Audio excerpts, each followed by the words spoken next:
So if you're not getting any high quality leads while running Facebook ads and it feels like you're just burning through money, then you're at the right place. I'll show you how you can fix this by going over the 3 most important components while setting up a campaign. The first thing of your ads is your targeting. Now, the basic rule for all of your ads is just leaving everything open. From now on, you will not use any targeting in your ads or the setup of your campaign. That's where identity hooking will come into play. The only thing that you might need to look at is the location targeting and the gender and age target. So for example, if you're selling a local service that is actually an offline service, then it will make sense to add some targeting options. For example, if you're doing women's pedicure or Brazilian wax, then it would make sense to only target women, since your clientele or your ideal client is only women. And then for example, you can add a location targeting of a radius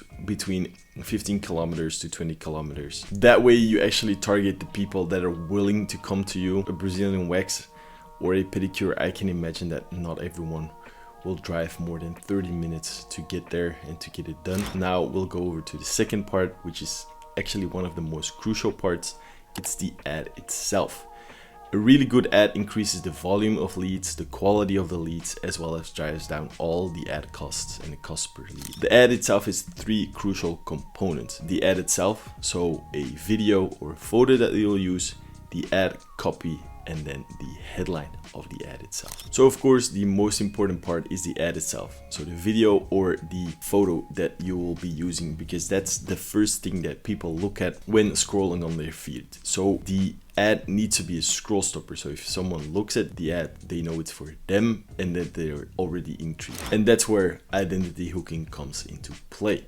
With identity hooking, you're actually calling out your ideal target audience. So for example, if you're a fitness coach and you're targeting entrepreneurs to get a better healthy life, the hook of your video, so the first 3 seconds, can be something like, if you're an entrepreneur and want to get in shape or have more energy throughout the day, then we can help you get it. That way you filter out people who are not in your target audience and you tell Facebook to look for these kind of people to really get the highest quality leads. The same applies to the photo. Instead of using a hook for the video, so the first 3 seconds, the hook of a photo is actually the headline that you will be using. This is where you will reinstate your offer or the benefits of your service. Again, for example, with the personal trainer, just include a headline: wanted 5 New York-based women that want to get in shape.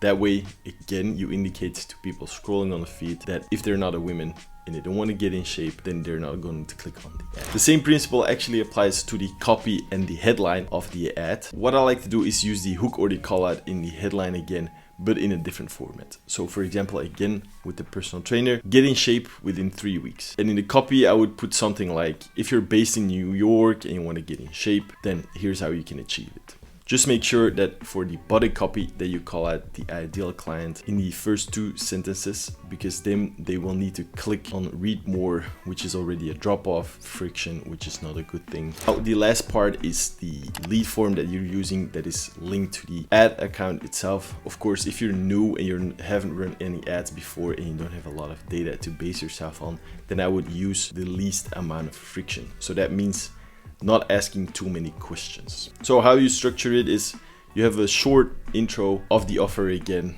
and their desired state if they claim the offer. So what they will get out of working with you or buying your product or your service. After that, I would make sure to really ask their first name, last name, and their phone number and email address, because those are the most important data points to get in contact with them. Now, if you're noticing that if you start running these ads and the people that fill out these lead forms are not of the highest quality, then I would just start implementing more questions, asking them different things. For example, for a roofing company, a solar company, there was a client of ours, we started asking of how their house was positioned. Was it to the north side, east, southwest? How big was their house? Are there any trees in the area, etc.?